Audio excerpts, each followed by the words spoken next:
Okay, maybe we can start.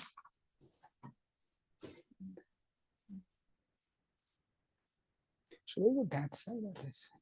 Which side is? I think it's in any side is fine. You're good? Yes. I don't see Rahul over there. I think when he would start, I don't know. So what does this mean? Does it Mhm. Yes. Is it spotlighted? Or that zoom thing? Yeah, sometimes you just need to remove the spotlight and take it back again. It would work. Let's try it. Yeah, we have time.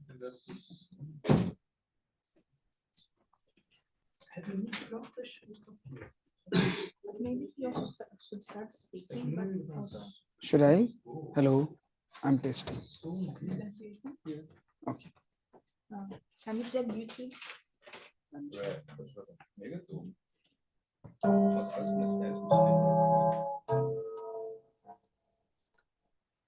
I guess we can fix it on the fly. Okay, so let's get started. So we are going to take a look at where we actually left off in the last lecture, right? So we saw out of order execution and how out of order execution is handled. And I'm Rahul. I'm a PhD student, obviously not Professor Mutlu, but yeah, I'm going to cover the rest of the out of order execution, and then we are going to move to the next part of the out of order execution, what we have alluded, the control flow, how to handle the control flow dependency, and to be specific, how to handle branch prediction.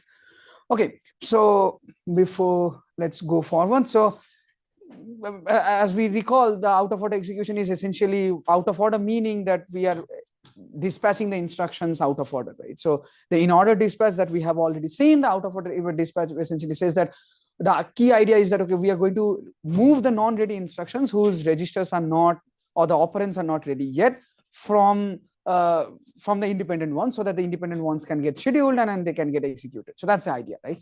And obviously we are going to the instructions which are getting sidelined, they are going to monitor the source values of from that waiting area, so that whenever all the source values of that instructions are ready, they are kind of ready to be fired or let's say dispatched, right? So the benefit that out of order dispatch brings is that it brings the latency tolerance. So that means even if let's say, for example, this case, right? So we have this add instructions which is dependent on the previous multiplication, but then there are two instructions which are completely independent to this add, right? But in order dispatch machines, with our precise exceptions, as you can see that even if the this add is independent of this previous add, but still it cannot get executed because you don't have the capacity to dispatch this instruction for execution. But in the out of order dispatch, what happens is that this add can go through, and as a result, what you can see here that, okay, but the previous in order dispatch pipeline finishes this code snippet in 16 cycles versus 12 cycles in the out of order dispatch machine. So just to recap, like enabling all the out of order execution, we need to maintain like these key 4 key points we just need to enable. So we need to link the consumer of the value to the producer of the value, and we do this by register renaming, if you remember. And then we also need to buffer the instructions until they are ready to be executed. And the instructions who are getting buffered, who are not yet ready to be executed, they need to keep track of readiness of their source value. So that happens based on the tag broadcasting, and then all the instructions which are waiting, they would just simply compare their source tags with the broadcasted tags. If there is a match, the source value becomes ready. Once all of the sources of that instruction is ready, they can be fired to the to get executed in the functional unit. So that's the idea of the out of order execution. We have also seen a bit more on the Tomasulo's algorithm. Last lecture we have introduced the algorithm. So it was designed by Robert Tomasulo and used in IBM 36091 processors, and then that was this is a very good reading. If you're interested, definitely go through the paper. So the difference between what this was implementing and what we use today is the machines that we have today actually has precise exceptions, unlikely the machine IBM 3691 that did not have that capacity. And the modern out of order processing, as we know, with the precise exception, was actually conceptualized in these two seminal papers. Definitely very good read. If you are interested, go check out. So these, like, I'm just simply recapping, right? So these are the two humps in the modern out of order pipeline, as we have seen. So the scheduler is essentially the reservation station where all the ready, non-ready instructions are simply waiting. And once they get ready, they would be scheduled to all the functional units out of order. So that's the out of order dispatch. And then we would also have the reorder buffer, which is essentially giving the illusion that the programs are also committing in order. So that's essentially giving us the capacity of doing the precise exception, and also at the same time it's managing the von Neumann model that instructions should be completed sequentially, right? So again, that's the same picture which you have seen before. So register renaming, I'm just recalling again. So registers are essentially the source value of an instructions which you are supposed to read. And as we have seen in the last lecture also, the register ID can be renamed either, you can actually take the value from the reorder buffer entry, or actually you can take it from the register file itself. We are going to show it in out of order processor. You can actually get the value from the reservation station entry also. Reservation station is exactly the scheduler. So we are going to use these two words, reservation station and scheduler, kind of exchangeably, and one or the other name kind of stick to the literature, but these two words essentially mean the same thing. So in this lecture, so this table that we have seen before, right? So that's the register rename table, how it looks like. So it's actually indexed by the register ID. You have the tag, you have the value. So tag essentially means that, okay, where exactly you should get the value from. So if the valid bit is set, so that means you can actually trust this value itself. If the valid bit is not set, then you are supposed to listen to the channel on this tag. So whenever the tag is ready, then you would know that, okay, the value would be ready, right? And we have also seen this, the register file as well as the reorder buffer in case of in-order dispatch machines with the precise exception capacity.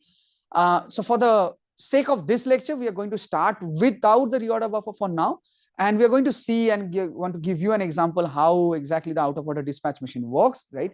And then we are going to add the reorder buffer to the machine to show you how the out of order dispatch machine with precise exception works. And that's essentially going to be kind of, let's say, the non-optimized version of what all the machines that you are, all high performance machines that you are actually using in your laptops, in your phones, everywhere.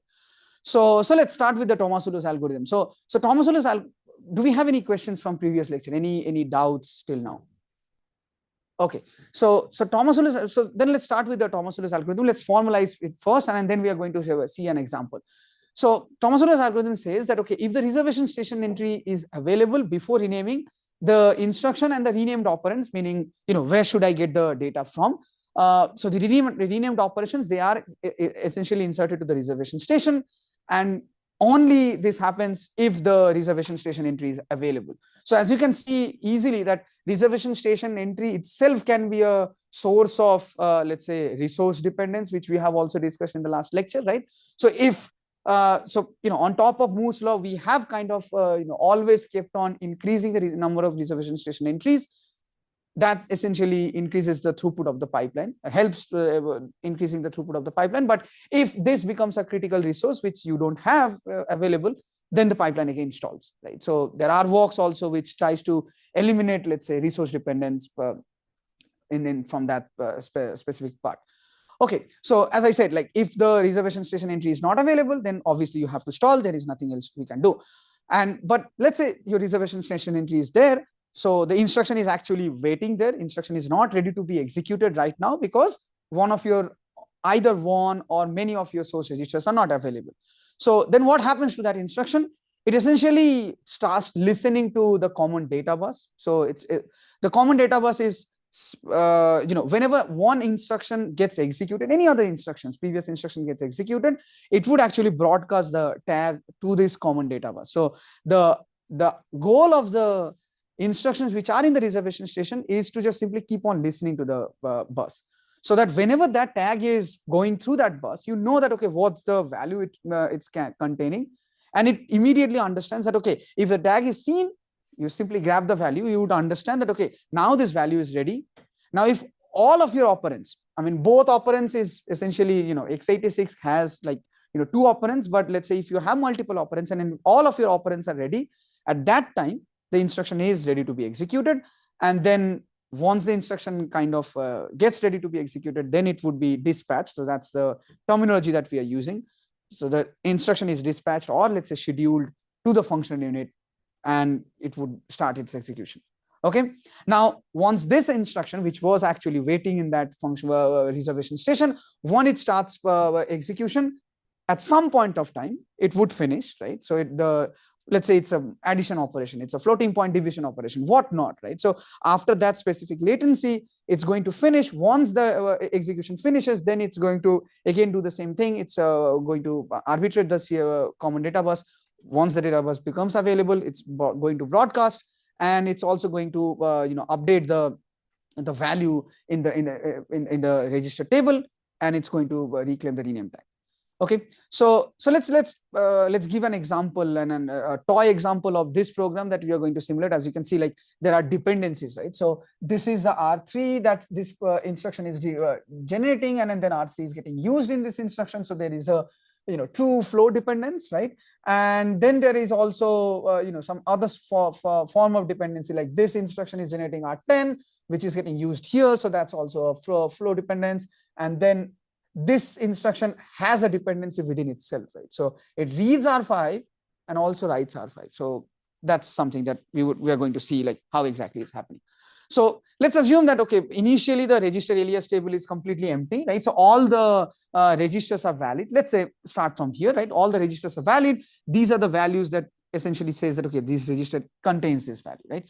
And then, initially the reservation station for the addition unit is also empty. As you can see, the reservation station has like 3. So there are 2 operands for any instruction, source 1 and the source 2. For each of the source, you have 3 fields, whether it's valid or not. If it is valid, then what's going to be the value? If it is not valid, then which tag that you should be listening to the common data bus, so that you would know that, okay, this operand of that instruction is ready, right? Similarly, this is also true for the multiplication unit. So let's start with simulating this toy example, right? So in the first cycle, we fetch the instruction, nothing happens. Obviously, fetching is, it's just simple.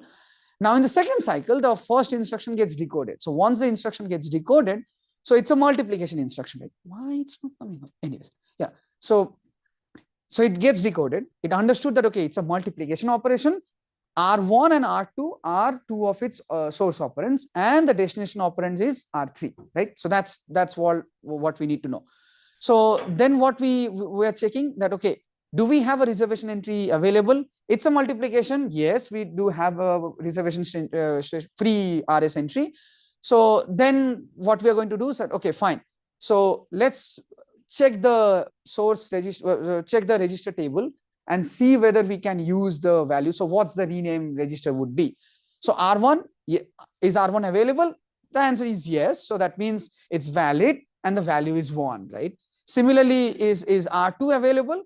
Yes, R2 is also valid and the R2's value is 2, right? So that essentially, so you are allocating this reservation station entry, and you're saying that, okay, this instruction has 1 as a valid bit.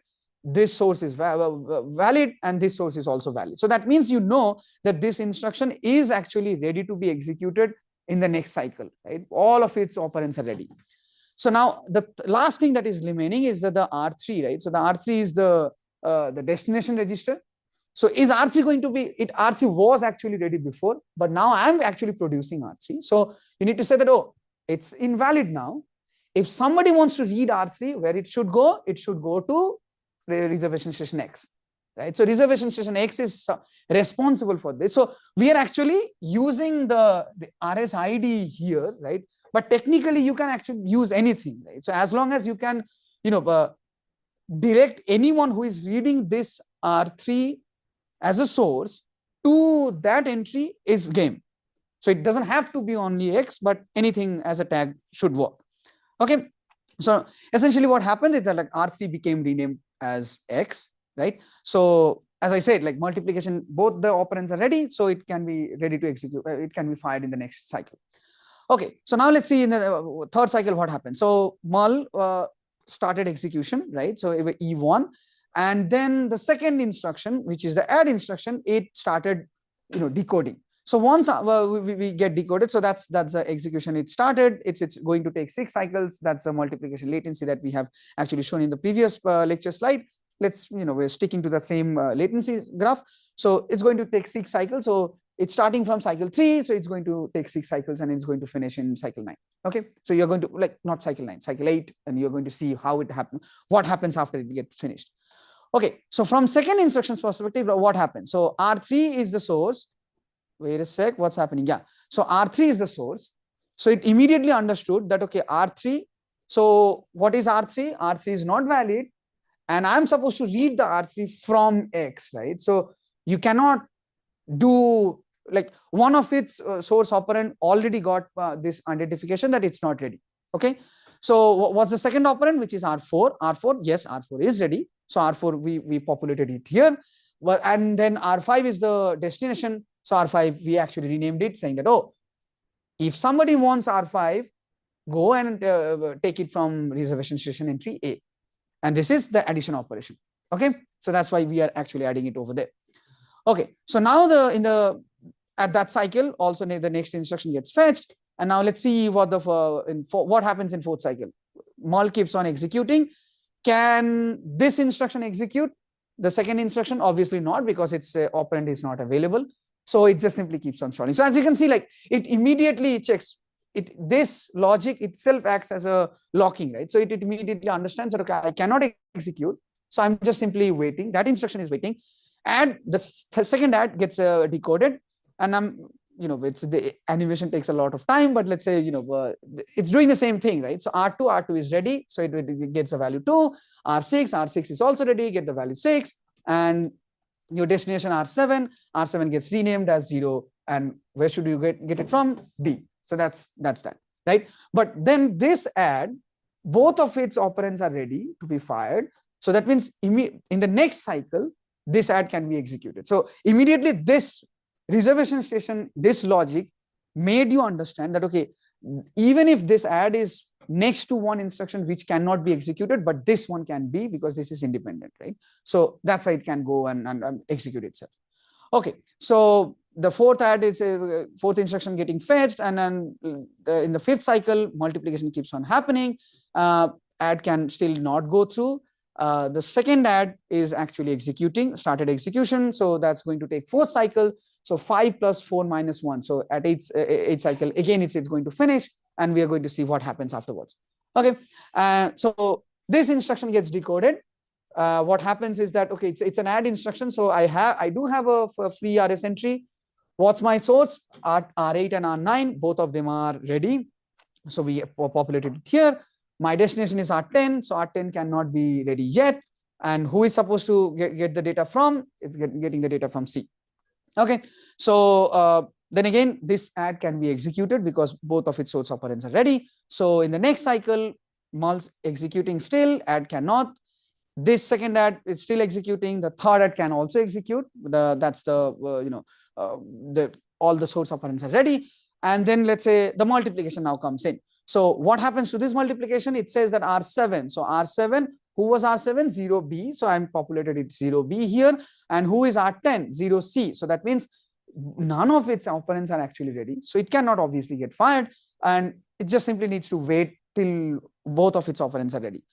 And then the add also gets fetched by that time. 7, it's going on. The add is also going on. The third add is also going on. Multiplication cannot execute. The second, the last instruction gets decoded. Now, be careful on this instruction. So what happens to this instruction? So it actually says that R5, right? So what was R5 before? So R5 was saying, wait a sec, what happened? Yeah, so R5 initially was actually 0A, right? So it read R5 as a source, It's a add instruction, so I'm going to populate it here. So it says that, okay, R5 would get 0A, right? And you have R11 is going to be 0Y. So it's going to be 0Y here. Now the thing is that R5 is also the destination. So you need to rename this R5. So what happens this case? So you are renaming this R5 to D. Why? Because now this is D. So what happened here? So it essentially it's saying any instructions before this add is supposed to get R5 as 0A, right? But the moment this instruction comes in, now R5 cannot be read from A. It should be read from D, which is this one. So this is the latest producer of the R5. Does it make sense? So it's a bit complicated, but this is what happens, right? So that's why it got, first it took the older rename, then it renamed it so that any subsequent instruction would see the new name. Exactly. So are we clear on this one? Okay. So now none of these operands are, yeah. So none of the, yeah. You have two ongoing adds at the same time at cycle 7, right? You have Okay. Yeah. So that's a no. So just like any, let's say, pipeline stages, you can also have a functional unit to be pipeline. So you don't have to be so even if you're, let's say, your add is taking, let's say, 3 cycle latency. So think of it in this way. So inside the adder, you have 3 stages. So at every cycle, it can take one, and the first one which was on the first stage, it would go to the second one. So what we say, actually it's my bad that I have not defined it in this way. So multiplication, let's say, takes 20 cycle latency. 20 adds inside. Yeah. I mean, I'm just saying, right? So let's say multiplication takes 20 cycle latency. So that doesn't mean that it's completely blocked for 20 cycles. So 20 cycle internally, it's also pipeline, so that at every cycle it can take one more. So that's what we in order then. Yeah. So the functional unit itself is in order, but at every cycle, so think of it in this way. This functional unit's latency is, let's say, 6 cycle, but its throughput is 1 cycle, 1 instruction per cycle. Just one after another. Exactly. Make sense? Yeah. Okay. So that's why we have like both the adds, operating, even if you have one adder unit. Obviously, if you have 2 adder units, you can have. Yeah, I have a question. I need a table entry for every instruction that is stalled. Yes. You need a RS entry for every instruction. Whether it's stalling or not stalling, you need RS entry for every instruction. Ideally, you need an entry only if the instruction is stalling. Let's say you're taking it out from, but just to make the pipeline design easy, we are making it homogeneous, that every instruction, even if it's ready executing or not ready to be executing, all of them are here or here. So there are certain operations that need really a lot of cycles. Okay. Do those tables become humongous at some point? That's a very good question. So what you're asking is that if an instruction is taking a lot of cycles, for example, these are arithmetic operations, right? So they are taking, like, some arithmetic operations may take a lot of cycles, like, for example, floating point divisions, right? They may take a lot of cycles, but at least you also know that, okay, their latency is bounded. In some sense, floating point division, let's say, take 21 cycles. It's bounded, right? So you have a guarantee that it's going to finish after that. But in many cases, in many instructions, they may actually have unbounded latency also. You don't know. For example, memory instructions. You are loading some data from the memory. Depending on where that data is, right? So it's in L1 cache, it can be L2 cache, it can go to main memory, it can have congestion in the memory hierarchy itself, right? The latency is kind of unpredictable, right? In some sense. So what happens is, as you can see, like, the more those long latency instructions would get queued up, you need queues big, right? So we have actually traditionally increased the queue size, like all of these reservation station size, riding on top of Moore's law, right? Because we are adding more transistors generation after generation. But at some point, yes, it's going to be complicated. Like, for example, let's say, or for load instructions specifically, the reservation station entry that you are going to see for load instructions, they may get clogged up pretty easily. Make sense? Yeah. We have works on that to alleviate the resource dependence there. Okay. So, yes.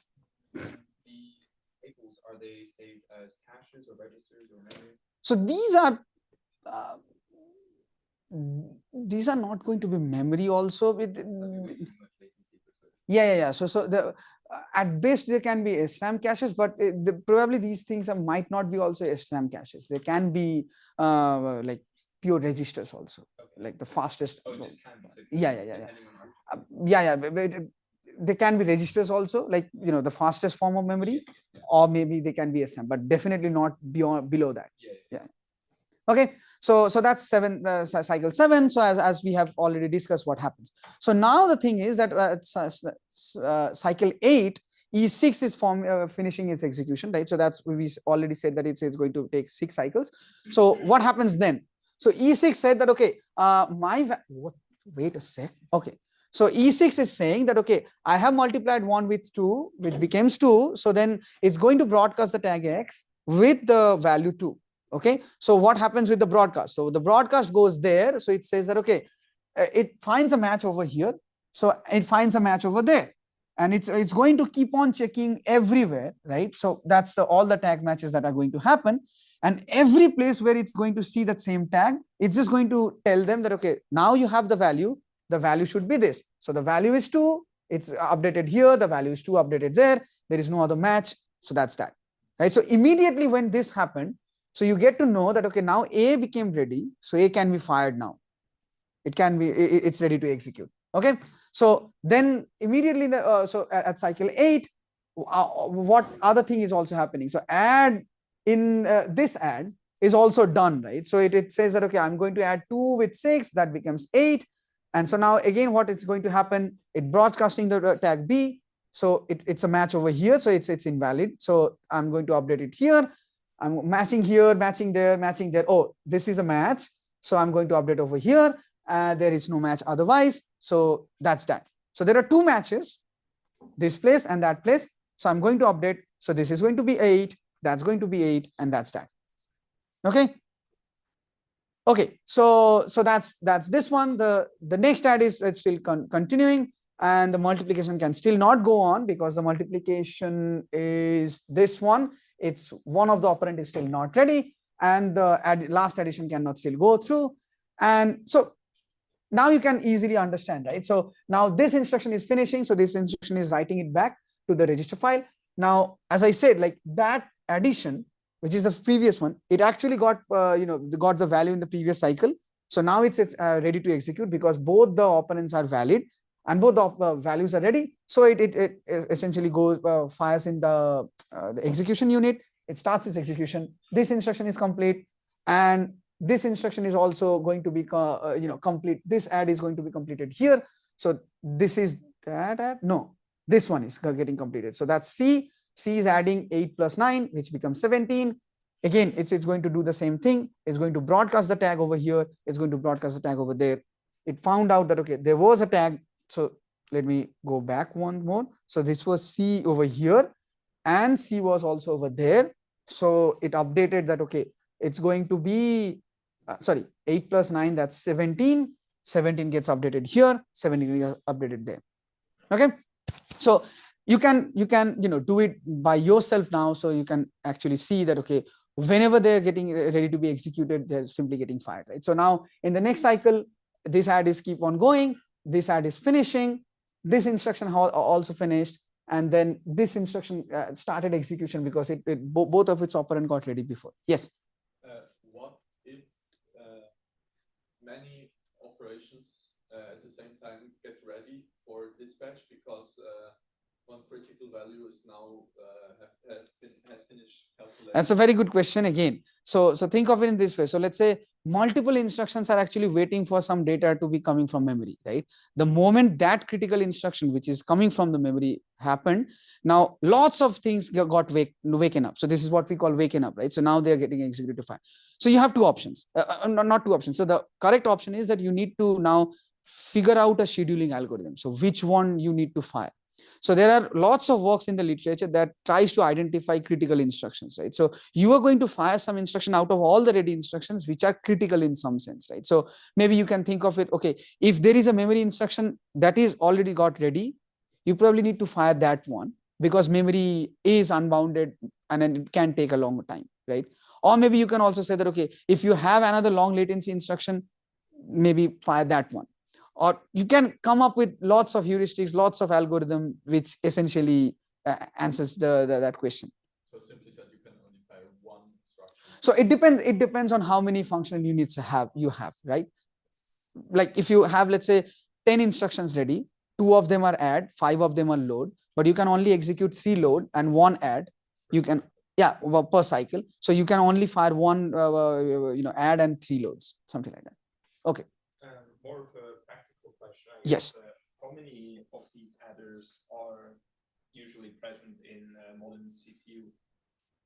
Yeah, so it depends on CPU design from design, right? So for example, let's say so there are these functional units. It sits behind something called ports to access these units, right? So for example, in recent Intel processors, we have, if I'm not mistaken, 12 ports in total. So out of these 12 ports, 3 ports are set aside for the load instructions, and then remaining ports are non-memory. 3 ports are loads, 2 ports are for stores, I guess, and then remaining are for ALU instructions, arithmetic instructions. Some of those ports are for simple arithmetic. Some of the ports are also for floating point or vector arithmetics, right? And the functional units actually sits behind this port.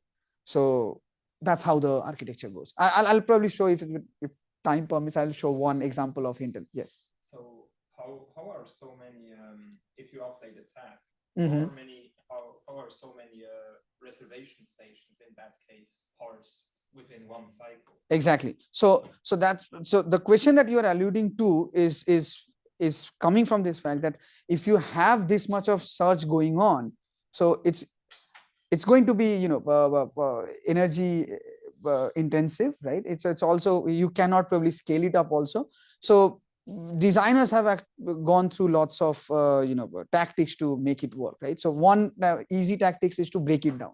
So you're not going to have a monolithic reservation station for handling all the instructions. You would have, as we are showing over here, like one reservation station for multiplication, another reservation station for adders, another reservation station for loads, and so on and so forth. So that's one way. The other way is you can, like we were going to show in the later part of this lecture, that you can optimize this table structures. Like for example, you can easily see the values are getting replicated in multiple places, right? So you don't need to have values. Why? Because today's processors are 64-bit processors, right? So all of these values can be 64 bits. So you need to have table that can store 64 bits everywhere, right? So values here, values there, values there. Once we are going to add reorder buffer also to handle the precise exceptions in out of order machines, then you're going to see, reorder buffer also has values, like values everywhere. Right? So that's why, one way to optimize this is to, keep a pointer rather than a value, right? So let's think of it in this way. So if you have 1024 entries here, so that would be like 10-bit value, right? It's to ID and one entry, but this value would have been 64-bit. So that's, you have like 1/6 of, exactly. So you kind of collate values in one table and point everything to that table so that your structures become smaller. It becomes faster to access. You have like point after point after point after point to show to one random value. Yeah. So what happens is then that eventually that file that everybody is pointing towards, which we call the physical register file, right? That part becomes much more critical, because now that getting access from multiple places. So it's probably one of the crucial part of the out of order core to design with, right? So you need, like we have probably briefly touched on the superscalar part also, right? Like we are seeing one cycle is decoding one instructions, but in today's processor we have superscalar, 8-way superscalar. Let's say 8 instructions can be decoded in one cycle. So literally 8 folks can read all of these structures. So in one core, yeah. So the principles are same, but it's heavily optimized. Obviously, that's the case. Crazy parallel. Exactly. Okay, so I'm not going through too much details of all of these cycles. Now you can easily guess, like when all the instructions are getting ready. So this instruction got ready, and then they would also broadcast the message, and it simply keeps on updating as expected here. Okay, so with that said, so let me quickly go through one of the situations. So like some questions we have already discussed lots of stuffs in the discussion itself, like what is needed to have the hardware to perform the tag broadcast, and then it's also going to be expensive. And does the tag have to be the ID of the reservation entry? As I said, that it doesn't have to be, as long as you can point to the producer, you are fine with that, right? And then what can be the potentially critical path? So the tag broadcast, like what we're discussing, right? So all of these things, they are the crux of the out of order machine. So the structures that you are seeing, apart from the memory, this is like memory is obviously the bottleneck. If something is after memory, is this part, and it's heavily optimized. Okay. So yeah. So one, I'm not going through this example for this sake of this lecture, but yeah, what we are trying to say is that if you see this snapshot, and you can go through there's this lecture slide by yourself. If you see this snapshot, you can actually create the data flow graph. Data flow graph meaning that, oh, this ad is dependent on this guy, and let's say, okay, this ad is dependent on itself, and let's say this ad is also dependent on the multiplication. Not this ad is dependent on itself, but this ad is dependent on the multiplication, and so on and so forth. So you can actually create the data flow graph just by looking at the state of the reservation station, the register alias table, and so on and so forth. So I'm not going to go through a lot of details over here, but yeah. So like what we are also discussing many of these things anyway, like should it be centralized, or should it be, let's say, distributed, the reservation station, for the sake of faster access, for the sake of energy efficiency, and so on and so forth. And we have also alluded to this question that, okay, all the entries are storing data, right? So is it even a good thing to do? You can optimize for sure, like what happens in actual processes. Okay, so now I'm just going to give a quick rundown of the out of order execution with precise exception, and then we are going to conclude this part of the lecture. Going to take a break and then come back for the branch prediction. Okay, so as we have also discussed, like out of order is essentially the out of order dispatch, right? But in order dispatch machine also needed a reorder buffer. In the last lecture, if you recall, in order dispatch machine also needed a reorder buffer just for the sake of precise exception, right? To give the visibility that the programs are kind of completing in order. Okay, so here also we are going to do the same thing. So what happens in out of order machine, that whenever the instruction updates the register alias table, so we actually decouple the register file, what we just saw. So there are two register files that we kind of implement in a out of order execution with precise exception. So one is the register alias table that you are actually reading it from the beginning. So that was what I was showing over here. So that's what we call front end register file. Why it's front end? It essentially says that, okay, any following instruction, the decode stage, you are going to read this register file. So that's why we call it front end. Okay, so front end for the follower instructions front end, like you are going to read this register file at the front end of one instruction. Okay, but then there is also another register file which is we call a architectural register file, which sits at the when the instruction finishes the execution. So once the instruction becomes the head of the reorder buffer, so all the instructions before this instruction has been committed or retired. So now I am the oldest one in the machine. So think of it in the sequential way, right? So everyone from the before me has been committed. I am the oldest one now. When I'm going to retire, okay, yeah. So when I'm going to retire, I'm going to use this that register file for updating. So why do we have this? So this is actually yeah. So then this is what I said. So always note this thing. So front end register file which we showed before. So front end register file always gets updated by any instructions as we showed, right? So when you decoded an instruction, you know that, okay, what's it's going to the destination going to be. The destination gets updated, so on and so forth. But the architectural register file which sits in the back end of the which is accessed later on in the processor, in the pipeline. So that always updated in the program order. So what's the utility of this register file? It essentially says that, okay, we're going to see, let's say, when we are going to flush the pipeline for multiple reasons. Let's say, you have branch mispredictions, right? So processor is actually executing a wrong path. So you need to flush the pipeline in a sense that, okay, every instructions before that instruction is now done. Now, this is the first instruction, which is, problematic. Now, what you would do, you would just simply copy this architectural register file to the front-end register file and, flush the other stages of the pipeline, and you would be ready to go. So as if your processor kind of rolled back to a state where it's a precise exception, like everything before that is committed and nothing after that is starting execution. So that's the whole idea of having two register files. So we have seen this thing till now without the precise exception. So now if you have precise exception, we are going to add this reorder buffer, which is similar to the in-order dispatch machine. And this is the architecture register file also.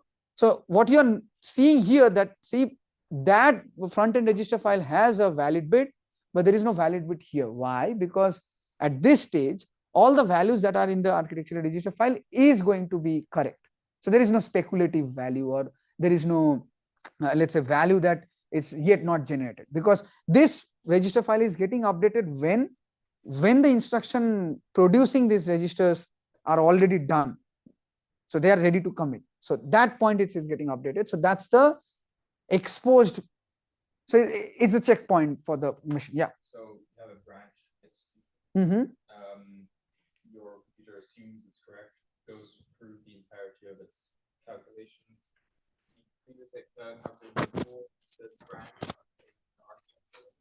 Yes. And then So an exception throws because the branch was not taken. So okay, so branch is not handled as an exception, but think of it in this way. So any instruction that is like simplistic way, right? So any instruction which is before the branch, let's say for the sake of the discussion, let's say that they are on the correct path, right? So they kept on committing. Now you have actually saw a branch or an instruction which kind of raised the exception, right? Branch is not raising the exception. We are going to discuss it later on, but let's say that instruction came up and it raised the exception. So now what you need to do, you need to say that, okay, I need to roll back to a state of the processor where all the state of the processor should be at such that all the instructions before this instruction is done, and none of the instructions after this, including that instruction, is starting. So flashback. Exactly. So that's flashback. What we call in this thing is called checkpoint. Right? So it's, think of it like whenever you're making update here. So this update is truth. So there is So the flashback state is saved in architecture register. Exactly. Temporally. It's updated sequentially. Yes, one by one. So it needs to update it in when the instruction is committing from the reorder buffer. So it's the in order part of the machine at the end. So maybe if I go. Yeah, so if you go here, so it actually happens here. So after it got reordered, then it would update this architectural register file. Yes, here it would be written. So it's written as well as written to an architectural register file. No. So front-end register file is getting written once the instruction is finished its execution. And then the architectural register file is getting written. So think of it in this way. So this instruction finished here.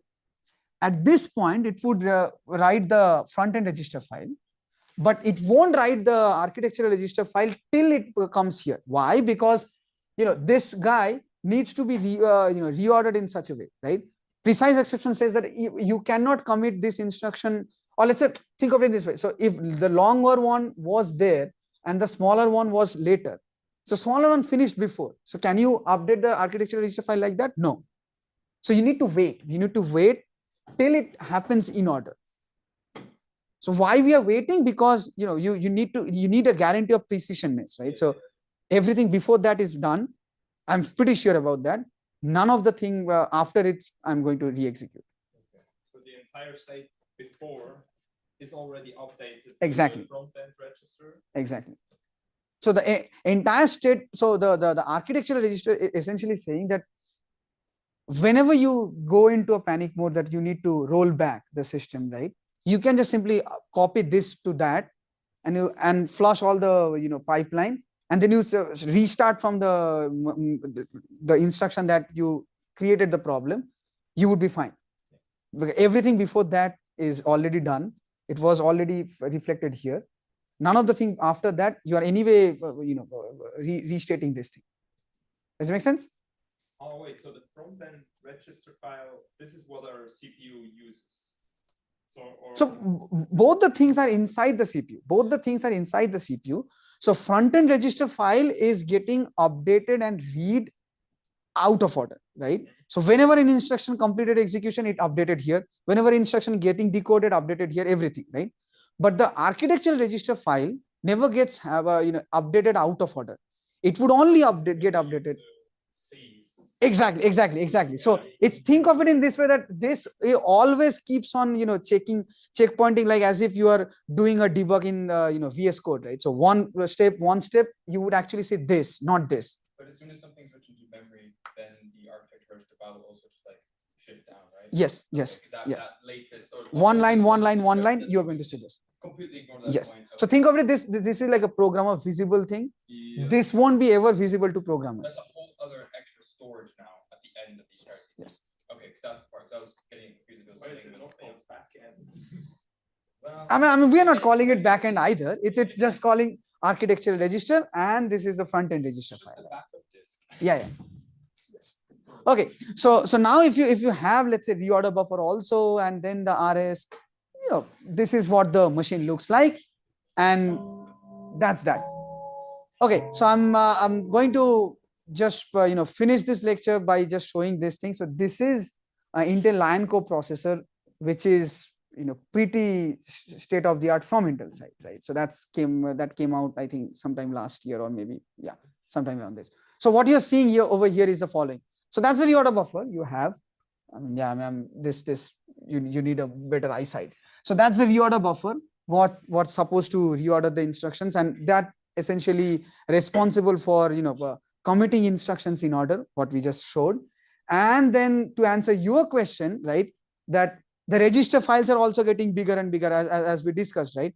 So the register file also is not a monolithic structure. They also distributed, they're divided. So that's a vector register file. Then you have the x87, which is like a floating point register file, and then you have the integer register file. And then you also have we already discussed this question, like the scheduler. So that scheduler entries are also distributed. So they are not monolithic hump anywhere. Okay, all of this to make the processor fast enough, throughput enough. Okay, so I'm just going to recap everything. So as we discussed, like enabling out of order execution is essentially like boils down to supporting these four points. You need to link the consumer with to the value of the producer, which we do it via register renaming. You need to buffer the instructions until they're ready, which we do it via reservation station. You need to keep the track of readiness, which is doing happening through the broadcasting and comparing with the source tags. And then you also need to dispatch the instructions out of order only when all of the sources are ready. So that's the wake up and the scheduling logic. Okay, so with that said, this is the end of the first lecture, first part. I'm way out of time.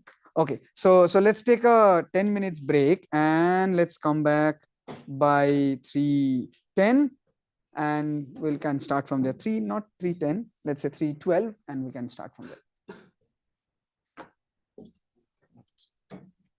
So should we change it now?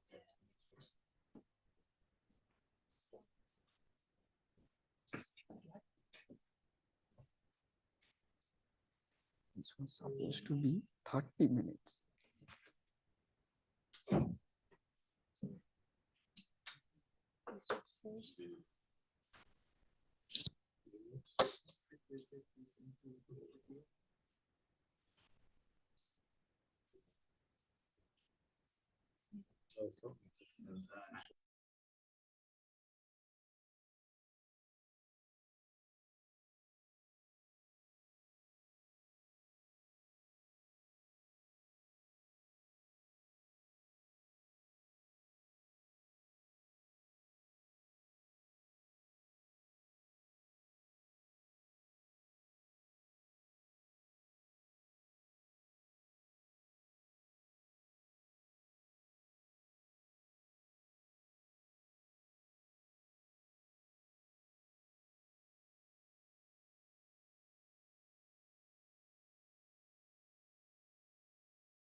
Okay, so welcome back again after the break.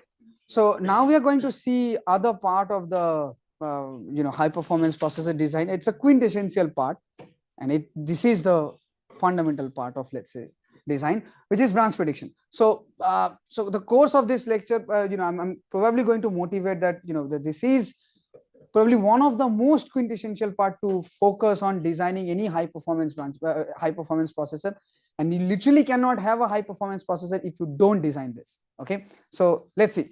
So just recall that, okay, what is the control dependence? We have already asked this question, that okay, well, you are executing instructions one by one, then the question is that, okay, what PC that we should be fetching next, right? So that's always the question. Now the question, it's easy if the fetched instruction is a non-control flow instruction, meaning it's not a branch. So that means you know very well that, okay, it's going to be sequentially the next instruction, right? Life can be harder if your instruction size is also variable. Like for example, x86 follows this variable instruction length, but there are other ISAs which have like a static instruction length, let's say 4 bytes or something. So if the instruction size is fixed, then you can just simply say that, okay, next PC is equal to PC plus 4, right? Life is easy. But the point is that if the instruction is the fetch instruction is a control flow instruction, let's say if branch, right? So it's like if A equals 0, then you don't know whether if A is equals 0 or if A is not equals 0. And then depending on the condition, you are going to either go to the next PC plus 4, or you may actually go somewhere else, right? So that's what it's the it's the problem. Like what would be the next PC? Even this is also a problem, that okay, whether the fetched instruction is a branch or not, because if you recollect the pipeline, right, the instruction gets decoded in the next stage, right? So before the next stage is already there, you don't know what's going to be. So that's a problem that branches face. So this is the common type of branches that most of the ISA kind of support. So the first type of branch is the conditional branch, whose direction at the fetch time is definitely unknown. You don't know whether it's going to be taken or not taken. And then the number of possible fetch address is going to be 2, right? So it's either going to be one or the other. And the only stage where you are going to know where the next PC would be is at the execution stage. Now recollect this, that execution stage can be like the branch can be resolved. Like this is what we know by meaning the resolve. So that means the branch can be resolved. You would know after the execution at a long time after. It can be like, for example, let's say the branch is actually dependent on a load instruction, and the load is not yet come from the memory. So this branch is also waiting to the data to come back. Once the data arrives, then only you would get to know that, okay, whether the branch is going to be taken or not taken. You have written codes like, oh, if AI equals, well, let's say array of I equals 0, then you are going to do this. But it's painful. It's painful for the microarchitecture to do those. Okay. So now the second type of branch is like unconditional branch. It's like always going to be taken, right? So that's much easy. And unconditional branches, the jump address is known at the decode stage itself. Let's say jump some predefined location, right? So we have instructions like that. Then we have calls, meaning it's always going to be taken. So you're calling a function, right? So there is no condition or anything. So it's always going to be taken. There is only one possible address. It's known at decode time also. Similarly, there is return, which is also going to be taken. But now the question is that the return can have many possible targets based on the calls, right? So who called it, and I'm actually returning there, right? The return is one instruction. The return address is, it can be many depending on what's the call would be, and it's also going to be known at the execution stage itself. And then comes another specific part of instruction like indirect branches. So indirect branches meaning you're saying that, oh, jump whatever this value of the register is.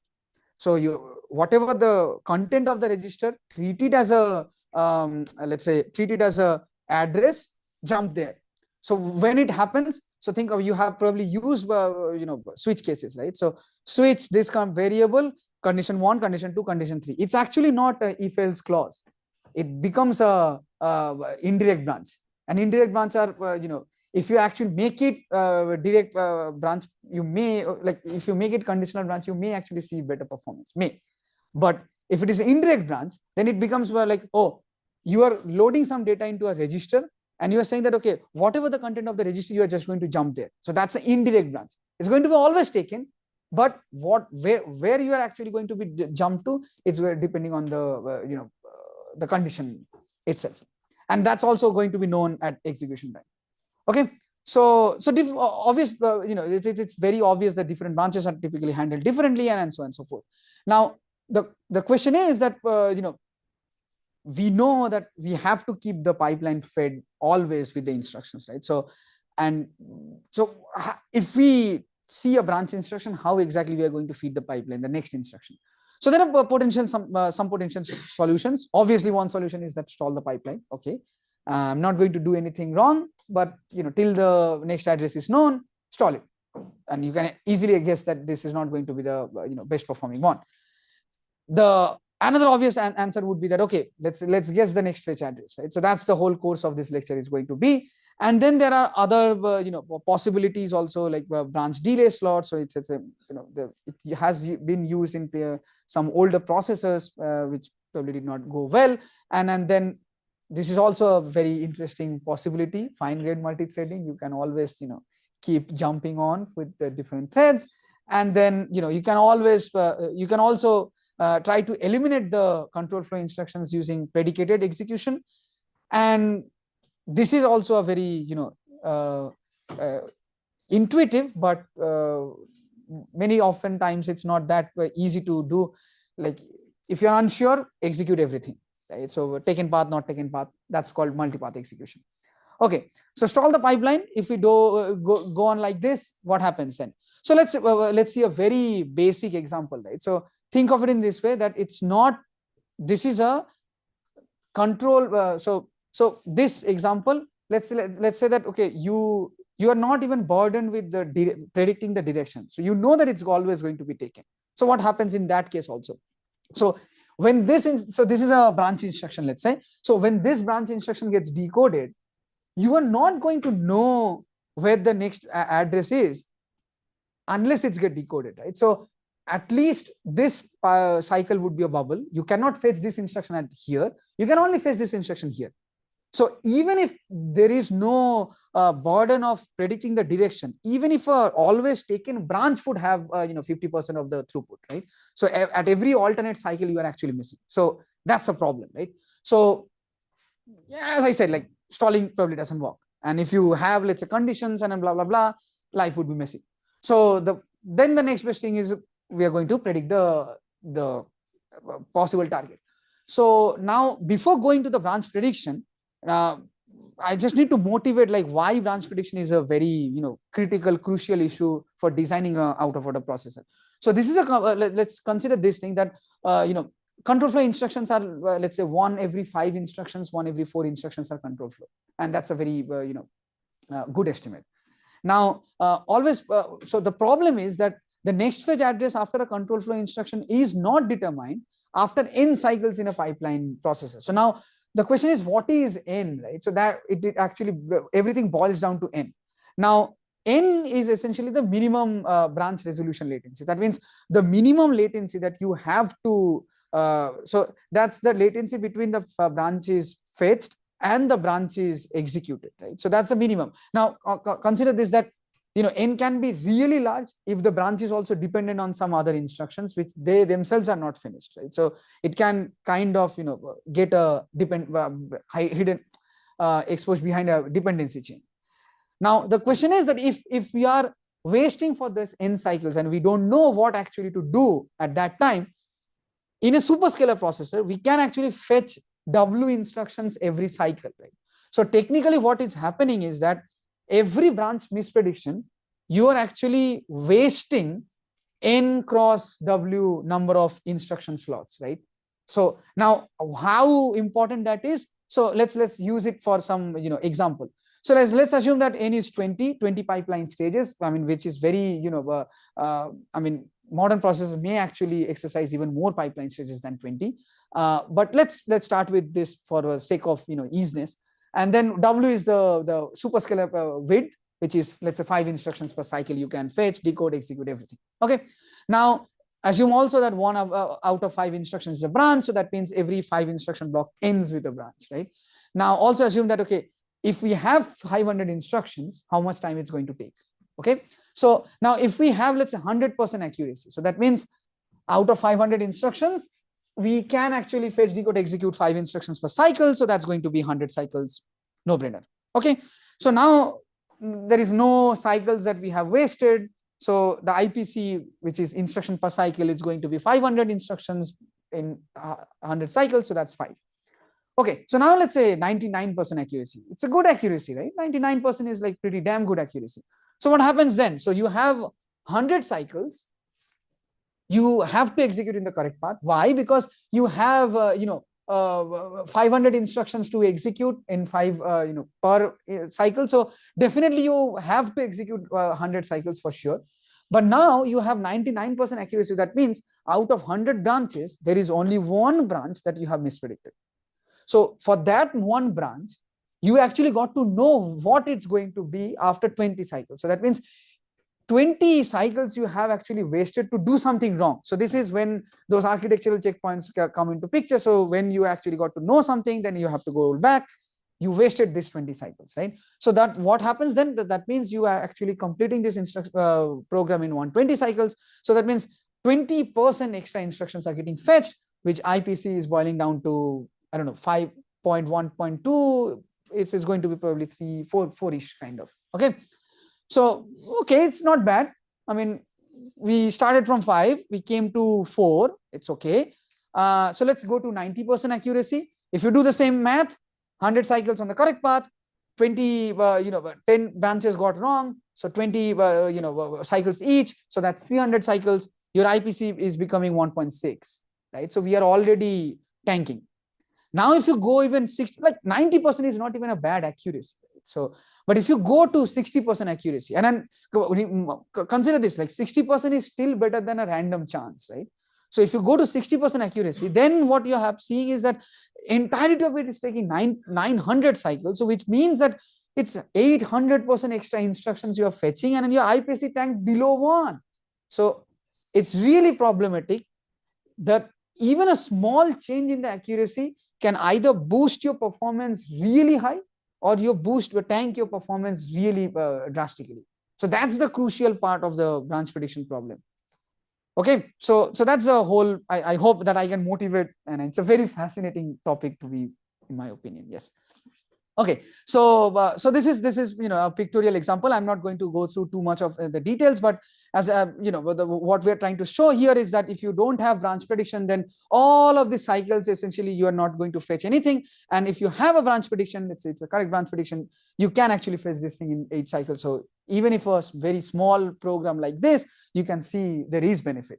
Okay, but then obviously there is no free lunch. So if you have a misprediction, then you also need to recover from the misprediction, which also costs more things.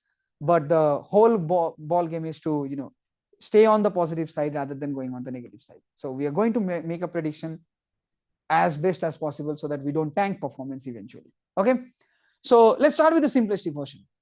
Always guess the next PC. I mean, it's not essentially a branch prediction for that matter. You are just simply incrementing the PC, right? I'm assuming, let's say 4 bytes is the instruction size. So that means next PC is going to be PC plus 4, right? So this is it's a next fetch address prediction. You can think of it as like what the processor naturally does, right? So can we make this more effective? Then the idea is yes, you can kind of do some sort of layout in the software itself that, if the branch is supposed to fall through more than going to be taken, then the layout the fall through path in such a way that that fall through would always be the correct thing to do, right? Like think of it in this way. So if you write a loop, right, for I equals 0, I less than 100, for 99 times it's actually going to be taken. And 99 times it's not going to be taken, and only one time it's going to be taken, which is branching out, correct? So it's going to come out of the loop. So you can actually, put the code in such a way that, okay, the fall through path is always going to be the correct one. So even if you have a naive processor, it's just going to go to the correct path itself. Okay, you can obviously make it even better, like by using profile guided optimizations, like, oh, I'm supplying you the binary, I'm also supplying you some sample, let's say, inputs to the binary that I'm supposed to run this binary in the field, right? And I'm going to when we are compiling, I'm telling the compiler, GCC, by the way, and all of the compilers, they can do this profile guided optimizations. I'm telling the compiler that, okay, use this test input and do some analysis and lay out the code in such a way so that at the end of the day, when the binary hits the market, hits the wilderness, it's going to run as best as possible. Okay, so we can do that, and we can, but we can make it even more effective also. So yeah, so there are other ways to make it effective, that, okay, you can get rid of the control flow instruction altogether. So there are techniques like predicates. I'm not going to go too much detail into this, because there are lots of possibilities, but I'm just going to give you a broader examples of what all things are here in this domain. By the way, you are going to have a branch prediction lab after this, at the end of this week. So I hope you are going to enjoy that lab also. Tomorrow. Yes. Yeah. Okay. So what happens? Always if you do always PC+4, it's fine, but it may not work also in many cases, like what we have already shown here. That if you get to know that these things are bad, and you actually went through the PC+4 path, and it's actually not going to be PC+4, then only you are going to get known it here. So anything that happens in the middle, it's going to be flushed. If the processor needs to go back, and it's need to restart the execution. So so we have done similar exercise before. So now I'm just giving you some more variant of that exercise, right? So let's say we are making some guess, right? So the correct guess, we don't have any penalty. We are feeding the pipeline with the correct instructions every cycle. But if there is an incorrect guess, let's say there is a two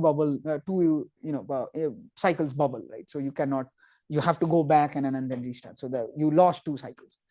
And so let's say there are so and then you also assume that there is no data dependency related stalls. 20% of the instructions, that means every 5 instructions are control flow, and 70% of the instructions are taken, let's say. So then what happens? So your cycle per instructions, we want it to be as low as possible. It's not IPC, it's the opposite of IPC, right? 1 upon IPC. So what happens here? We are saying that, for every instruction, which is, we would start from 1 as IPC, CPI, right? Every instruction takes only 1 cycle to finish, the pipeline thing. But then you would also say that, 20% of the control flow instructions, out of those 20%, 70% of that instructions are taken, right? So for those 70%, you wouldn't actually see the next PC to be PC+4, it would be something else. So that would be the wrong thing. So for those 0.2 into 0.7 times, you're going to waste 2 cycles more, right? So that's, if you do the calculation, then it comes out to be, let's say, 1.28, right? So you are seeing that, instead of taking 1 instruction, you're seeing cycle per instructions to be 1, it actually quickly became 1.28. So that's like 28%, it's not bad. It's not good. It's actually bad on 28% in that sense, right? Okay. So then the question is, can we do better? Obviously, keep asking this question always, right? The answer is yes. So then we just not want to go for PC+4. We want to actually predict what is going to be the next address, right? So to predict that next address, like PC+4 is also a prediction in that sense. It's just that it's a naive prediction, right? But now we want to be more sophisticated. Let's say predict something. So for prediction, we need actually 3 information at the fetch stage. So that's the critical part, at the fetch stage itself, because next instruction is going to be the fetch stage in the next cycle, right? So at the fetch stage, we need 3 information. Whether the fetched instruction is a branch or not. Why? Because this is not known at the fetch stage. You would actually get to know it on the decode stage itself. So you still need to know whether this is a branch. If it is a branch, if it is a conditional branch, whether you need to know whether it's going to be taken or not. And you need to know that if it is going to be taken, then what is going to be the address, right? So there are 3 key pieces of information, and we are going to see how exactly we do these 3 key pieces of information, right? So these 2 is a bit easier to predict in a sense that I'm going to explain. Let's say we have this observation that, okay, if you have a branch, its target is it's a conditional direct branch target is actually so if it is taken, where it should lead to, it's fixed. Whether it's going to be taken or not, that's a different issue. If it is going to be taken, where it should lead to, it's fixed. It's actually present in the instruction itself, right? So you would see instruction like, oh, if jump not 0 to this address. So the address is already embedded in the instruction. Whether it's going to be not 0 or not, that's it's going to be defined in the runtime, correct? So what we do in this case, the cleanest idea is that, okay, whenever you have seen this instruction before, just remember them, because you have decoded that instruction before, right? So remember that instruction's target address, and whenever you are going to see that instruction again, you would just simply go there. So this is actually good for conditional direct branch, but as I have already discussed, like indirect branch, this is not going to work, because indirect branch is that the target is also variable at the runtime, right? Okay, so that's the essential idea, that okay, you're going to save and remember, and so that's what we call it's like a branch target buffer. It's another cache structure again. Yeah, I mean you're going to see caches everywhere. So this is just the core part of this. Yes, so you're going to see caches everywhere. Just to so the critical part of computer architecture is that what happened before is likely going to happen again. So it's just simply makes sense to keep remembering. So yeah. So what happens in this case? So we actually start with the program counter, which is the instructions address, right? So we have to. So for the sake of the remaining part of the lecture, let's focus on the conditional branches, right? So what's happening here, that you have the program counter, you have the BTB, which is the branch target buffer. You are looking at the BTB. You're going to say that, oh, what's going to be its address, right? So that's the BTB is going to do this, and the program counter is also going to be used to look up into the direction predictor. Let's say that there is a predictor which is a Boolean prediction, right? It's going to be taken or not taken. So this BTB is going to give you 2 bit of two information. One, it's a target address, and another one, whether it's a hit or not. So think of it in this way: if it is not hit, so that means this branch is not present here. Then you would say that, okay, its target address is probably going to be garbage, right? So, or maybe something, right? So, but if it is a hit, then it actually also give you this indication that, okay, this is a branch, right? Because you're only updating this table when you have seen a branch in the past, right? Okay. So you do that for every instruction? Yes. In one cycle, you parse the entire BTP? Yes. Yes. Okay. So there's lots of optimizations going on. Yes. Lowest worst case would be if you had the 1% chance branching when and that wouldn't happen to the very first. Be the worst case scenario. No? I did not get that. Can you repeat the question? If you had a branching and you're predicting that it's most cases not going to be taken. But in the very first case, it just happens. Oh yeah, That's worst. Exactly. So hit and then also take the. You have to calculate the. Yes, and then so the first. Exactly. So what you're saying is that the first time when it's not warmed up, so this is what we call warmed up, right? So when it's not warmed up, it can actually go haywire, right? So but once it warmed up, and that's what we actually care about, right? Because we don't care when your processor starts, right? Well, technically we don't care, but yeah, but we typically care like when the processor kept on executing, and then your laptop is going on, it's kind of warmed up, already have something going on here. Exactly. So that's the idea, right? So as I said, like if it is hitting, then you are going to and this information, whether it's going to be taken or not taken, you are also going to put it into a AND gate logic. What does that mean? So if it is not hit, so that means it's not a branch. You're not supposed to use any of these, right? So this logic becomes 0, and so this is a multiplexer which always have PC plus instruction size as one input, and the other input is coming from the target buffer. So if it is not hit, so that means it's probably not going to be branch. So that means you should not use this thing, and it's just only going to be PC plus 4. But if it is a branch, then it is going to be hit. Then you have a option that, okay, whether it's going to be taken or not taken. If it is taken, then you are going to select this one. If it is predicted to be not taken, then you are going to be having PC++. So taken is just the prediction of it being taken. Sorry. So what happens there? Hidden is actually physically calculating, oh, this is equal 0, we're taking the branch. And then taking is No. So this is predicting where you should go. Yeah. If it is let's say taken, or if it is indeed taken, where it should go. Yeah, so that's target address. This exactly. Yeah, so and this one is predicting. It's calculating target address, which is then set out otherwise. Okay. Then it's also calculating if you actually even do it in the first place. Exactly. And then taken. So taken is essentially saying that, okay, whether this branch is indeed going to be taken or not. So think of it in this way. So you have a So let me tell you. So you have a code snippet in something like, let's say, oh, if A of I, you are iterating over an array. If A of I is odd, you do something, otherwise you don't. So you are initializing every odd elements in that array to be 0, let's say, correct? So if it is not odd, you are not going to do that if clause. If it is odd, then you are going to execute the if clause. So if it is odd, whether it's going to be odd or not odd, that's this part. And if it is odd, then you're actually executing a different piece of code, right? So where you are supposed to start execution is this one. Do you get the difference now? Okay, maybe we can discuss later. Yeah. So this is the direction predictor. It's just a Boolean predictor. It's predicting that whether it's going to be supposed to taken or not taken. But even if it's predicting that it's going to be taken or not taken, you don't know. If it is not taken, you know that this is going to be the case for sure. Like you're just simply following through, right?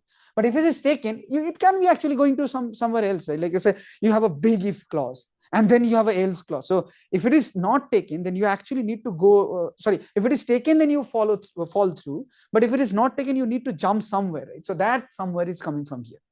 Makes sense? So for the sake of for the sake of this remaining of the presentation also, and for the sake of your lab, we actually would focus on this one. Like it's really, in many cases, it's actually tough to predict this one, right? Not that this is also easy. In some cases, like especially in today's, server class processes, there are too many branches, which you cannot even afford to store in the BTB. Like BTB is becoming less. So what do they do? The obvious question is that, okay, have another BTB. Right? So you have a second level BTB. It's like becoming a cache, right? So that's obvious thing. But then, you can also do some intelligent stuffs over there. So that's what they also do this. But for the sake of this lecture, we are going to focus on this one. Okay. So now let's go to a bit more sophisticated branch predictor and let's see. So as I said, like, okay. So we need 3 information: whether or not the fetch instruction is a branch, the direction itself, and the branch target address. So as we discussed that, okay, this 1 and 3 can be done by the BTB itself. If it is a BTB hit, you would know that, okay, the fetch instruction is a branch. If it is also hit, then you know that what would be the branch target address. But the second one is the conditional branch direction, which we are going to focus more. Okay. So now let's see like how we can predict the direction of the branch prediction. So there are both, let's say, compile time solutions and the runtime solutions. Compile time meaning, it's happening entirely at the compiler level. The runtime meaning it's much more dynamic. It can actually adapt itself and so on and so forth. So I'm going to, go through a bit on the compile time branches, and then we are going to focus on the runtime ones. Okay. So let's start with the, so these are some basic, or it's a very simplistic thing of compile time, like let's say branches. Like for example, always not taken. We have already seen that. Always not taken is like PC+4, right? You can say also always taken, like you will always, whatever your BTB is saying, just go there, right? That's also fine. Always taken. You can also say backward taken, forward not taken. Can you guess why it's that the case? Why would someone in their life would come up with this? Okay, so backward taken meaning if a branch is going backwards to the code. So you are at some point and the branch is taking you back to the code. Well, return might actually return anywhere, right? So think of it like you have instructions laid out in the memory one by one, and then you have a branch which is actually the target address is, let's say, earlier instruction, not the later instructions, early instructions. And the forward branch, sorry? Or recursion. Okay, anything else? Exactly, for loops. So if you have for loops are written in this way, right? So at the end of the loop, you would check the condition, otherwise go up. So that's for loop. So for loop is literally, this is taken for for loop, like backward always take, because we have seen that for loops are supposed to be like this. If you are iterating, let's say 1000 times, 999 times is going to be, going back, and only one time it's going to come out, which is the corner case, right? So that's the idea of this. And then you can also, do a bit more better, profile based. We are going to see this, and then there are more sophisticated version of the direction prediction from the compiler side, also like program analysis based, and then runtime. We are going to focus more on the runtime itself. Okay, so I'm going to go a bit more faster on the static type, and then try to quickly go to the dynamic type. Let's see how much we can do. Okay, so as I said, like always taken, always not taken, both of these are possibility. Very simple to implement. Pathetic accuracy. Okay, like 30-40%, you know very well that, okay, what can happen if you operate on this accuracy.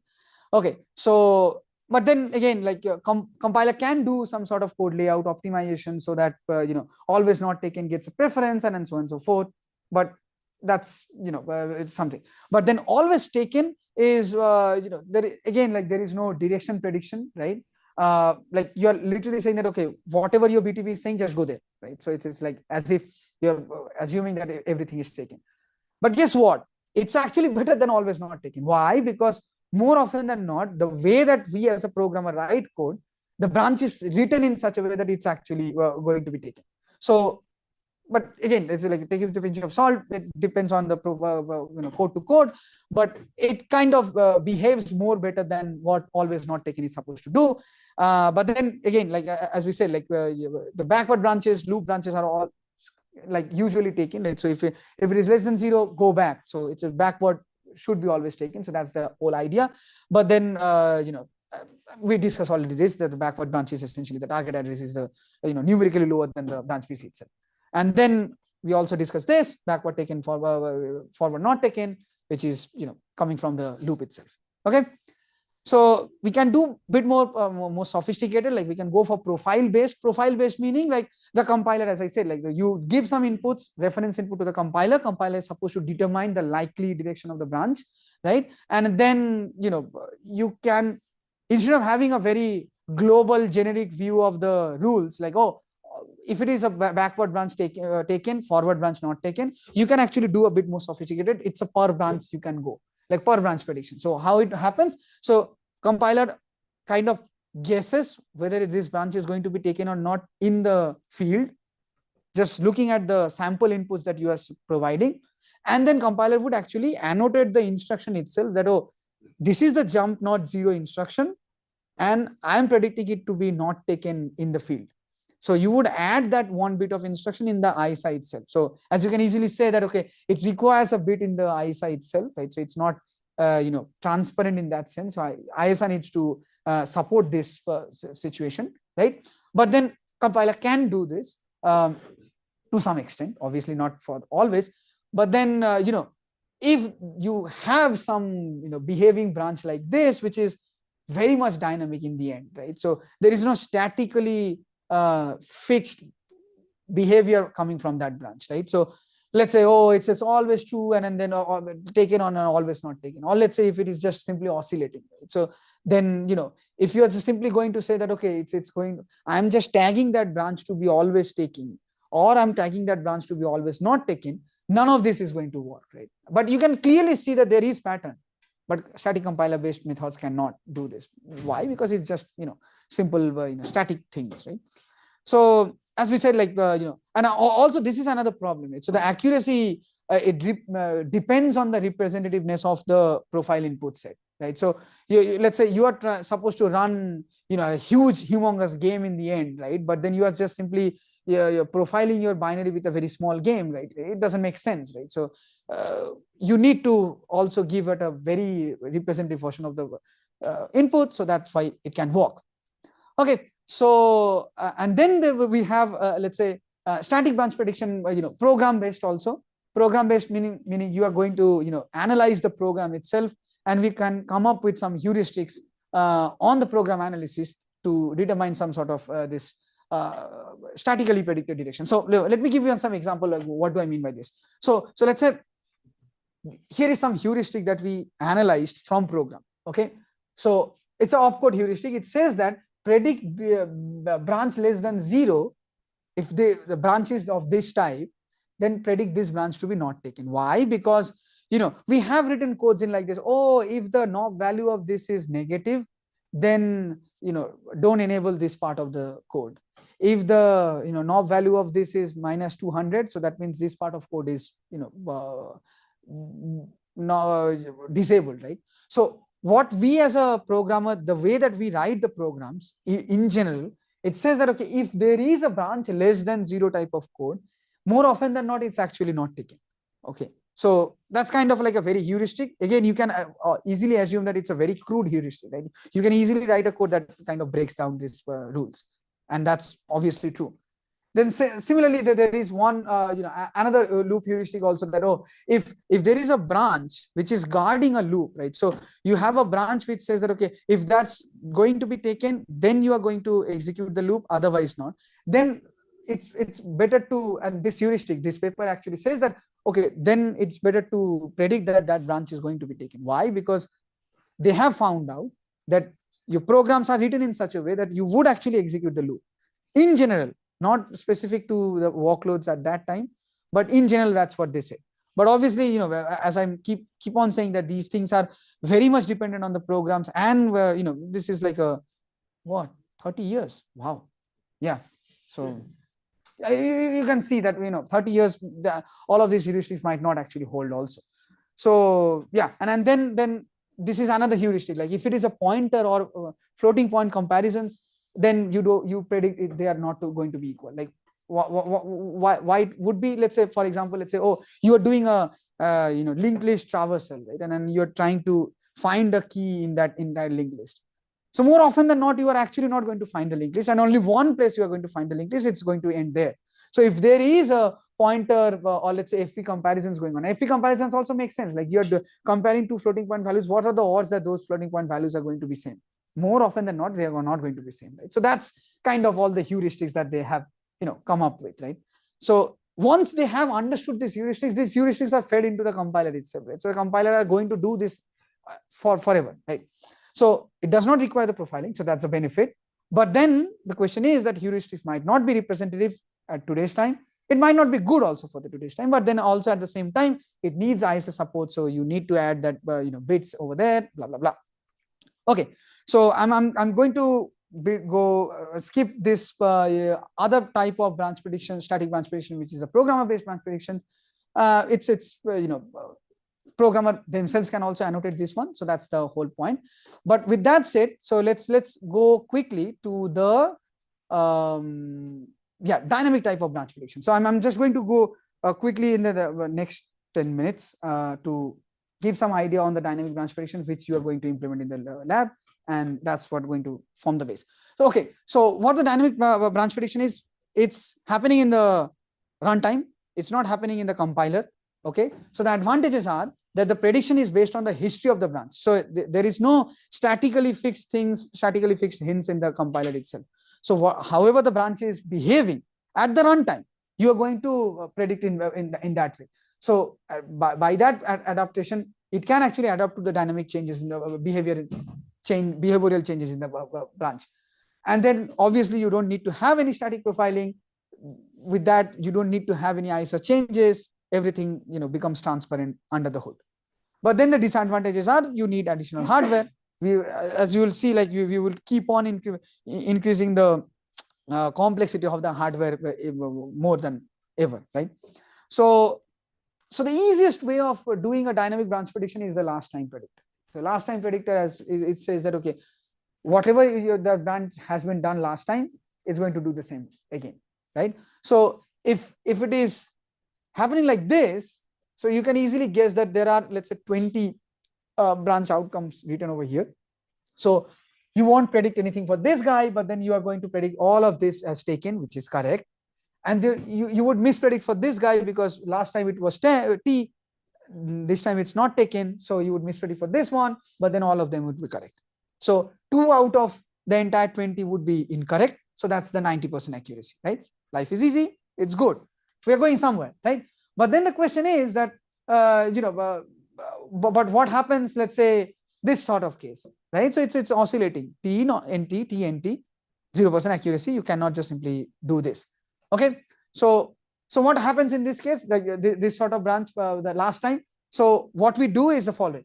So we have the branch program counter, which is identifying that branch instruction, right? We use this program counter to look up into the direction prediction.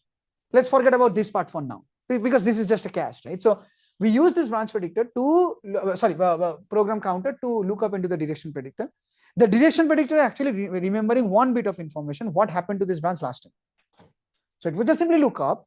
It would say that, okay, what was happening last time? It would just simply predict that one. Make sense? So that's the easiest thing to do for the last time prediction. Okay. Now, I mean, we can make, so from this state, from the state of this bits perspective, what is happening is the following, right? So you have two states. One is predict to be not taken, another one is predict to be taken, right? So that's the state machine that we are designing. Now, if let's say your branch predictor is saying that, okay, I'm predicting to be not taken, or let's say start from there, I'm predicting to be taken, but then it's actually also taken. So you are, the next iteration, you are also going to be taken. You're going to predict to be taken, correct? Now, from this, let's say if you predicted to be taken, but then you actually saw it to be not taken, then you would come to this one, and next time you are going to predict not taken. Similarly, if it is actually not taken, it stays over there. If it is actually taken, goes over there, right? So that's a very simple state machine for the last time predictor. But as we said that, okay, whenever it kind of switches the direction, right? So from taken to not taken or not taken to taken, irrespective of how many times it was taken, it couldn't just simply switch the loyalty, right? So it was like, let's say, taken for 10 times, and then only once it was not taken, it just simply switched. So the solution, what is the solution? Let's add hysteresis. Like, let's add saying that, okay, how many times it was taken, and then you would actually, so you don't immediately flip your loyalty. You would simply say that, okay, let's see whether it's not taken for 2 times, then only you would go and predict to be not taken. Okay, or let's see whether it's not taken 3 times in a row, then only you would change the status. So that's what we are going to do here. So instead of having 1 bit of information, you would have 2 bits of information. So that's, the kind of adding some history. So let me give you some idea like how exactly that happens. So this is also called bimodal prediction. So this is the state machine of the bimodal prediction. So let's start with this one. So let's say these, so you are starting from, let's say, this state, right? So you are predicting taken. If the branch eventually became to be taken, then you are already here, fine. But then if you are predicted to be taken, but then the branch is actually not taken, then you are still giving it a chance that, okay, let's still predict it to be taken. But if the branch is again not taken, then you would go to predicted to be not taken, right? So this to this is essentially you are giving 1 chance before flipping.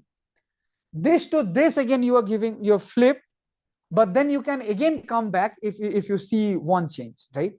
But then if you keep on seeing that, okay, it's actually not taken, then you would start from here, go here, here, and here, and then you would just simply keep on rounding here. So what actually is happening is that these 4 states is as if that they are, if you are in this state, you know that, okay, this state is literally telling you that it's strongly not going to be taken. Similarly, this is going to tell you that it's strongly not taken. And anything in the middle, it's probably they're going kind of flipping to each other, right? So they can change the loyalty based on what the outcome is. But if there is a hysteresis, then they would either saturate here or saturate there. Okay. So that's the 2-bit counter based prediction. So as we can see that if you have this prediction, so and let's assume that you started with weakly taken. So if you started with weakly taken, then the first guy arrives, you would predict taken, and it's actually correct. Now if you go all the way here, right? So you would only have 1 misprediction out of 20. So that's like 95%. If you remember, like the previous one, we had actually 90% accuracy. So you improved. But the good part is that in this case, it's actually improving to, we started from 0 and it becoming 50%. Why? Let's say you started from weekly taken. So the first guy arrives, you would predict to be taken and it is actually taken. So you're a correct prediction. Then the second guy arrives. So you actually started from weakly taken, you saw it's to be taken, so you became a strongly taken, correct? So now the moment you became strongly taken for this one, you would predict taken, but guess what? It's not taken. So it's a misprediction. Fine. So from strongly taken, you came back to weakly taken. For the third one, you are in weakly taken, so you would again predict for taken, and this is correct. So every alternate taken would be actually correctly predicted. You can do it by yourself. So that's becoming like 50% accuracy. That's already improvement from the previous. Yes. How many levels make sense realistically? Because I assume adding its third or fourth layer Can help, but you can try it out in the lab. okay. You can try it out in the lab. Yes. So we actually start with 2-bit counters. You can go for, let's say, 3-bit, 4-bit counters and then see it in which direction it goes. Okay. So yeah. So but then the question is that, okay, we started off from something, but then we improved upon, but is it good enough? That you know the answer. It's obviously not going to be good enough, because 80 to 85, you can see the jump in the accuracy. So okay. So I'm going to go 2 more predictors and then we are going to stop, just probably showing some slides on the more sophisticated ones. So can we do better? Yes. So what we can do is like, so the last time and the 2-bit counter predictions, the one that we just shot, it's actually the last time predictability. So think of it in this way, that it's not realizing lots of the branches that happened before, like what happened to the some other branch, what happened to what's happening in the program itself. So the first realization that you can have is that, oh, a branch outcome can be correlated with the other branch's outcome. I'm going to show in what cases that might be true. So this is what we call a global branch correlation. And then you can also have a branch outcome can be correlated with the outcome of many of its previous past. So not only the past of some other branches, but past of it itself. So this is what we call the local branch correlation. So your prediction is actually dependent on your past predictions, your past outcomes, and your prediction is also going to be dependent on someone else's past outcomes. Why is that the case? So let's start with the first one. Why the global correlation makes sense? So let's say you may have actually code like this. So if the condition 1, if this branch is going to be taken, or if this branch is going to be not taken, then you know for sure that this branch is not going to be taken, right? So there is a correlation. So similarly, if this branch is going to be taken, then this won't, or if that vice versa, right? So both of them cannot be true at the same time, right? So there is a global correlation in this sense, right? So that's all the global correlation. So this is a actual program in Spec 92 workload suite, which were hard to predict at that time. They can be done with the global correlation. So what the idea of the global branch correlation is that, okay, associate a branch outcome with the global taken not taken history itself. So what it's doing is that you are going to record the outcome of the branches, not yourself, but all the branches that has happened before.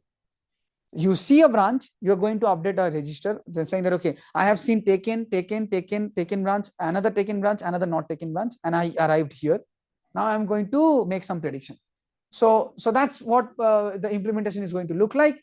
We have the global history register. So this global history register essentially keeps track of the entire history itself, like what happened to all the branches previously, not just yourself, but all the branches. And we are going to use this global history register to index the table of the branch outcome. So let me quickly show you this one. So this is the global history register, how it looks like. So what does it mean? It means that this is the current, just the previous branch that you have seen predicted to be not taken, and all of the previous branches are actually taken. Okay, so that's the global branch history. So you use this history to index into a table. This table is going to give you that 2-bit counter. It's going to say that, okay, if this history is the context, what you should predict. Inside this table also, there is, as I said, like it's a 2-bit counter, it's the same thing. it's going to say that, okay, it's going to be taken or not taken. So what we just simply did is that instead of just relying on the last time or the some hysteresis input, you actually correlated with the global branch history. Okay, so we will and this was actually implemented in this two-level branch predictor was implemented in Intel Pentium Pro, which was one of the reason why this processor became successful. And yeah, you have seen the figures like this every time. So we would kind of stop here, and we would start from the remaining part of the branch predictor from the next lecture, and then we will go to some other topics. Okay, thank you very much. You guys are going to have